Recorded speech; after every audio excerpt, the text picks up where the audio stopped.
Salut à toutes et à tous, bienvenue sur ma chaîne Ciné Série Galaxy. Aujourd'hui on se retrouve pour la critique d'un autre film sorti le mercredi 27 novembre. Je n'ai pas pu vous faire la critique avant, donc maintenant je vous la livre avec un petit peu de retard, désolé. Il s'agit du film Last Christmas, comédie romantique de fin d'année qui porte bien son titre, hein, Noël, Last Christmas, Christmas c'est Noël, donc c'est la comédie de Noël. Une comédie avec Emilia Clarke, réalisée par Paul Feig. Qu'est-ce que vaut cette comédie? Je vais tout vous dire après le générique, mais juste avant, je tenais à préciser. Je voulais faire cette vidéo, cette critique en deux vidéos, une sans spoilers et une avec spoilers. Pourquoi? Parce qu'il m'est tout simplement impossible de vous parler de l'intrigue sans vous révéler le retournement de situation qu'il y a à environ 2/3 du film. Alors je vais finalement faire une seule vidéo avec une première partie qui sera assez courte sans spoilers, une deuxième partie qui sera 100% spoilers et qui va révéler la totalité de l'intrigue. C'est pourquoi, si vous n'avez pas vu le film, restez pour la première partie, ça vous donnera des infos, mais il vaut mieux que vous alliez voir le film et que vous reveniez voir la deuxième partie après. Ça vous gâcherait vraiment l'intrigue du film et tout l'intérêt du film réside dans le retournement de situation qui change totalement ce scénario. Bref, je vous dis tout ça juste après les génériques. Générique. Last Christmas, I gave you my heart, but the very next day, you gave it away. Et tout de suite, on va parler du synopsis. Alors, le synopsis, c'est Kate, jouée par Emilia Clarke, qui est une jeune fille d'environ 26 ans, une jeune femme un petit peu paumée dans sa vie. Elle est limite SDF, elle squatte, parfois elle dort dans la rue, parfois elle squatte chez des amis, et quand elle squatte un petit peu trop longtemps, elle se fait éjecter parce qu'en plus, comme elle est assez maladroite, ben, elle fait que des gaffes, donc elle s'attire les foudres de même des quelques amis qui lui restent. Elle travaille pour une patronne qui en a assez d'elle aussi, de son je m'en foutisme, du fait qu'elle prend tout par-dessus la jambe, elle prend pas son travail au sérieux. Elle est lutin dans un magasin de vente de décoration de Noël. Sa patronne, c'est Michelle Yeo. Et en fait, elle a subi une opération très lourde un an avant, donc à Noël dernier, Noël précédent, qui fait que, bien que au niveau de la santé, elle se soit remise, il y a quelque chose qui s'est brisé en elle, psychologiquement et affectivement. Elle a rompu les liens avec sa famille, elle évite les appels de ses parents, de sa sœur, etc. Il y a quelque chose qui ne va pas, elle a un malaise, et ça se voit. Et c'est comme ça qu'on commence le film. Et très vite, dans le premier quart d'heure du film, elle va rencontrer un jeune homme, un petit peu à peine un peu plus âgé qu'elle, qui s'appelle Tom, et qui va la relancer sans arrêt pour pouvoir pas sortir avec elle, dans un premier temps se promener avec elle, apprendre à mieux la connaître. Elle voudra pas au départ, et puis elle finira par se laisser tenter à apprendre à mieux connaître cet individu énigmatique, mystérieux, qui est apparemment charmant et tout ce qu'il y a de plus désintéressé. Voilà comment commence le film. Je ne vous en dirai pas plus sur le scénario, ce sera pour la partie spoilers, 100% spoilers, là je vous dirai tout. On va juste parler du réalisateur et du casting, ainsi que de la musique, vu que le film repose entièrement sur quasiment toutes les musiques, enfin les plus grandes musiques de George Michael. Pour ce qui est du réalisateur, il s'agit de Paul Feig. Paul Feig, c'est un réalisateur britannique, le British dans toute sa splendeur, hein, chapeau melon avec le parapluie, bref, le dandy britannique, qui est un réalisateur excellent, très féministe, mais féministe dans le bon sens du terme. Féministe parce qu'il met ses actrices féminines, donc ses actrices, en valeur. Il ne les met jamais dans des positions inconfortables dans les tournages. Il prend le meilleur de leur jeu d'actrice et il a un grand respect pour les femmes. Paul Feig, c'est un réalisateur qui joue quasiment que avec des castings féminins et qui a des actrices qui lui sont fidèles. Kristen Wiig, Melissa McCarthy, Rose Byrne et d'autres. Beaucoup ont joué pour lui. Anna Kendrick, Blake Lively, maintenant ce casting qui est quasi entièrement féminin. Personnellement, c'est un réalisateur que j'aime beaucoup, j'aime son style, j'aime ses films, je les ai tous vus. D'ailleurs, il n'est pas impossible que dans quelques temps, je vous fasse une rétrospective sur sa filmographie. Bref, même SOS Fantôme, le reboot qui a été conspué, qui a été décrié, je l'avais adoré. C'est pour vous dire, Paul Feig, c'est un réalisateur que j'apprécie beaucoup.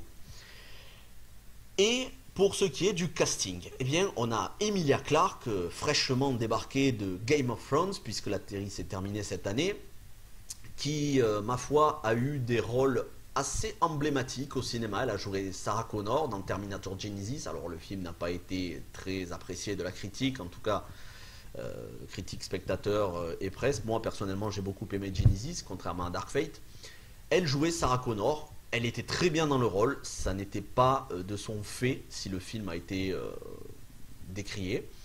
Elle a joué aussi dans Solo A Star Wars Story qui malheureusement a été un échec, donc 2 échecs coup sur coup, mais là aussi ça n'était pas sa faute parce qu'elle jouait plutôt bien dans le film, elle avait un rôle énigmatique, ambigu, ouais. J'allais dire ambivalent, plutôt ambigu. Et elle a joué dans une autre comédie romantique qui est sortie, alors je ne pourrais plus vous dire si c'est en 2016 ou en 2015, mais une comédie romantique où là, pour le coup, on était plutôt dans de la comédie dramatique, pas trop pathos, pas trop larmoyant, mais quand même assez larmoyant. C'était une très bonne comédie. Il s'agissait de Avant toi, avec Sam Claflin qui faisait un tétraplégique et elle, une femme de ménage qui tombe amoureuse de lui. Voilà, donc elle oscille entre rôle d'envergure, Game of Thrones, Terminator Genisys, Solo A Star Wars Story et comédie dramatique romantique avec Avant toi et maintenant Last Christmas. Pour le reste du casting, on a Henry Golding et Michelle Yeoh qu'on a retrouvé en décembre dernier dans Crazy Rich Asians, une comédie romantique où ils faisaient le fils et elle la mère. C'était une comédie sur le décalage entre classes sociales, un jeune asiatique d'une famille fortunée qui tombe amoureux d'une asiatique américaine pour le coup. Bref, c'était une comédie romantique très sympathique. Et enfin, on a Emma Thompson. Emma Thompson qui a écrit le scénario, faut-il le dire. Emma Thompson qui a joué dans plusieurs films cette année. Elle a joué dans My Lady, que je n'ai pas vu, un drame. Et une autre comédie que j'ai pu voir, Late Night, où pour le coup, c'était une présentatrice de talk show dans le style Ellen DeGeneres et compagnie. Emma Thompson, actrice très talentueuse, faut-il le rappeler. Donc un casting plutôt solide.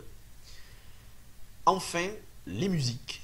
Alors, si vous aimez George Michael, ben vous allez être content. Si vous n'aimez pas George Michael, ça va être un petit peu plus difficile, étant donné qu'il n'y a quasiment que des chansons de George Michael, certes réinterprétées, certaines par Emilia Clarke. On va dire que, personnellement, moi, les chansons de George Michael, je ne suis pas un grand fan, mais ça ne me gêne pas d'en entendre. Si vous aimez bien ce genre de chansons, ça va très bien avec le film. Petit indice avant de passer à la partie spoiler, Last Christmas, la chanson de George Michael, écoutez bien les paroles, traduisez les paroles si vous ne connaissez pas d'anglais, car le scénario repose entièrement sur les paroles de Last Christmas. Je ne vous en dis pas plus, on va passer à la partie spoilers où là je vais révéler tout le scénario et vous allez voir qu'il ne s'agit pas d'une comédie romantique, mais il s'agit d'un drame. Un drame qui se termine bien, un drame qui fait du bien. Ça n'est pas un film pour les personnes cyniques, c'est un film feel good, c'est un film léger et en même temps très touchant. Si vous nous quittez maintenant parce que vous voulez voir le film et vous réservez la surprise, et vous avez bien raison, eh bien mettez un petit pouce bleu, abonnez-vous, activez les notifications, partagez la vidéo sur les réseaux sociaux, revenez voir la suite de la vidéo quand vous aurez vu le film. Quant à ceux qui restent, eh bien c'est parti, 100% spoilers.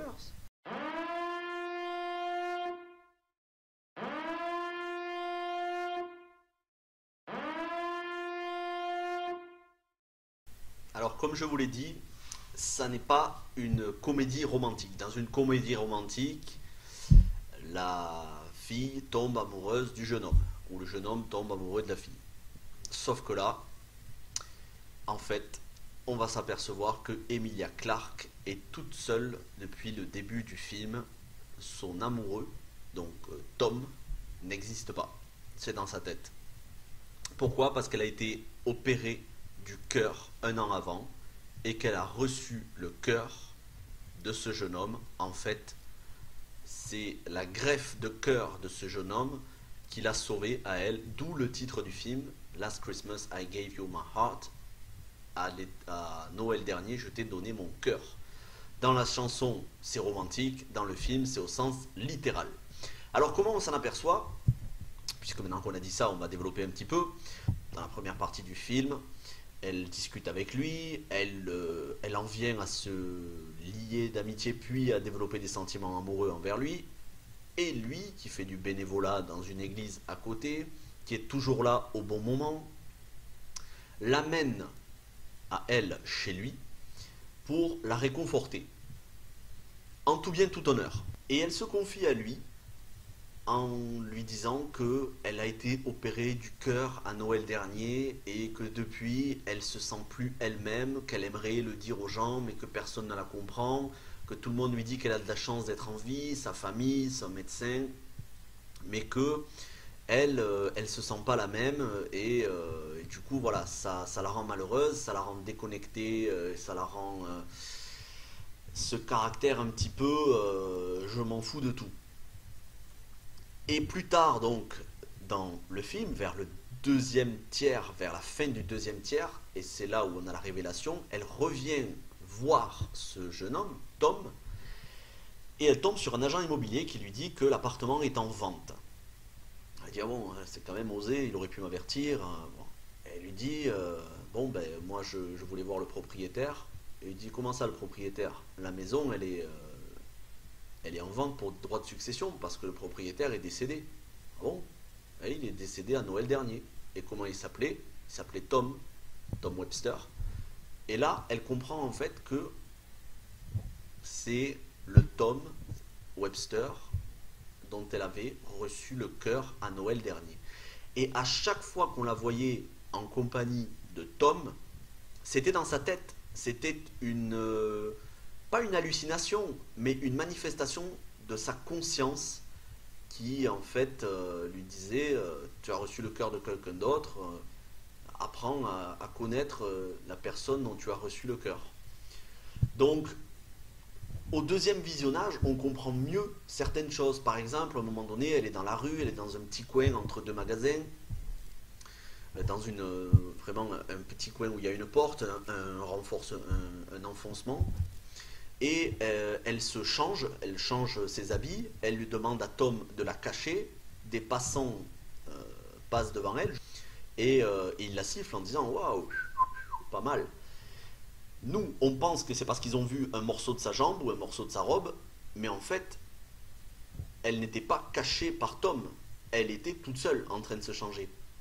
À un autre moment dans le film, elle s'assoit dans un parc sur un banc avec Tom, elle discute avec lui des autres personnes qui sont assises, et on s'aperçoit qu'en fait, elle est toute seule. À chaque moment où elle est avec ce Tom, elle est toute seule. Elle comprend donc que le cœur qu'elle a reçu, elle l'a reçu de ce jeune homme qui est décédé d'un accident. On voit l'accident, rien de traumatisant, mais on voit l'accident qui fait que ce jeune homme perd la vie. On la voit aux urgences, on le voit sur un brancard, on comprend.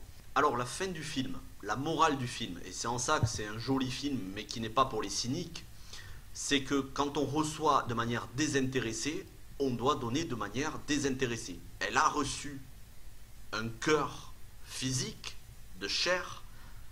Grâce à ça, elle a survécu. À partir de là, elle a reçu la vie de quelqu'un. Et bien, elle va essayer d'améliorer la vie des autres.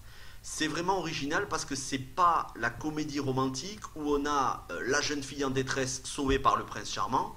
Là, on a une jeune fille en détresse médicale au niveau de la santé. Elle reçoit de la part d'un prince charmant, entre guillemets, qu'elle ne connaît pas. Elle se réveille, elle est en bonne santé, et elle va faire du mieux qu'elle peut dans sa vie pour avancer. C'est un film où on montre qu'il n'y a pas besoin forcément de tomber amoureux du prince charmant pour pouvoir être heureux. Attention, c'est pas un message féministe, les femmes n'ont pas besoin des hommes dans la vie. C'est pas ça. De toute façon, j'aurais pas aimé un message comme ça, parce que c'est contre-productif. Mais pour le féminisme, c'est contre-productif. Mais C'est original parce que ça s'enrichit d'un deuxième visionnage. Je ne sais pas si vous avez vu Shutter Island, alors attention, ça va être spoiler pour Shutter Island, mais sans comparer la qualité des deux films, hein. Déjà c'est pas le même genre, mais c'est pas la même qualité non plus. Shutter Island de Martin Scorsese avec DiCaprio et Ruffalo. Mark Ruffalo, toutes les scènes où on le voit, on s'aperçoit à la fin du film qu'en fait il n'était pas là, tout était dans la tête de DiCaprio. Et du coup, au deuxième visionnage, on comprend mieux. Eh ben, c'est un petit peu le même style, au deuxième visionnage, on comprend mieux les choses. C'est original pour une comédie romantique, oui, ça c'est pas la comédie du siècle ni de la décennie. Personnellement, je considère que c'est la comédie romantique de l'année. J'ai pas vu mieux, j'ai pas vu plus original, j'ai pas vu plus intelligent. Et c'est surtout un film qui est porté par le talent à l'état brut de Emilia Clarke. Elle est touchante, elle est naturelle, c'est une grande actrice, elle l'a prouvé avec Game of Thrones et elle l'a prouvé par le fait qu'elle se renouvelle sans arrêt dans les rôles. Je pense que c'est une actrice dans ce style d'actrice qui va dans les prochaines années avoir au minimum un Golden Globe, voire un Oscar, si elle continue d'enchaîner des projets différents et toujours aussi intéressants. Un mot sur Emilia Clarke pour dire pourquoi c'est la meilleure actrice qu'on ait pu prendre pour ce rôle. Il faut savoir qu'Emilia Clarke, en 2011, à l'âge de 24 ans, elle a fait un AVC, un premier AVC, suivi d'un deuxième AVC. Elle a frôlé la mort, hein, et elle s'en est relevée. Elle s'en est relevée grâce à sa force de caractère, mais aussi grâce au rôle de Daenerys, d'après ses propres déclarations. Je n'invente pas, vous pouvez trouver les déclarations sur internet. D'ailleurs, vous avez la photo en ce moment même qui s'affiche de son opération, de ses deux opérations. Donc Emilia Clarke, quand elle parle dans ce film de quelqu'un qui a subi une opération importante, qui frôlait la mort, elle sait de quoi elle parle. Voilà pourquoi elle est encore plus crédible pour le rôle et pourquoi c'est aussi une actrice que j'aime énormément. Écoutez, je vais pas mettre 5 étoiles au film parce que il y a quelques, on va dire, dans la première partie du film, il y a quelques faiblesses. À un moment donné, ça tourne en rond vers les 50% du film. Et c'est justement là où ça devient bien, c'est que plutôt que de tourner en rond avec cette histoire de prince charmant, hop, on embraye sur tout se passe dans sa tête et à partir de là, ça se devient super. Donc je mets 4 étoiles au film, c'est largement mérité les 4 étoiles, pas moins. C'est un film qui s'enrichit d'un deuxième visionnage. Faut pas bouder son plaisir, faut pas être cynique. C'est une happy end, ça fait du bien en ces temps, on va dire, moroses, de voir un film qui fait du bien, voilà, tout simplement. Ça va pas révolutionner le genre, mais c'est un film que j'ai pris beaucoup de plaisir à regarder et je pense, si vous avez les mêmes goûts que moi, vous aurez beaucoup de plaisir à le regarder. Si vous avez aimé cette vidéo, n'hésitez pas, lâchez des pouces bleus, abonnez-vous, activez les notifications, pensez à partager aussi la vidéo sur les réseaux sociaux, parlez-en autour de vous. Moi je vous remercie, je vous dis passez une bonne journée ou une bonne soirée, ça dépend quand vous regardez cette vidéo. Et à très bientôt pour de nouvelles vidéos critiques de films et de séries.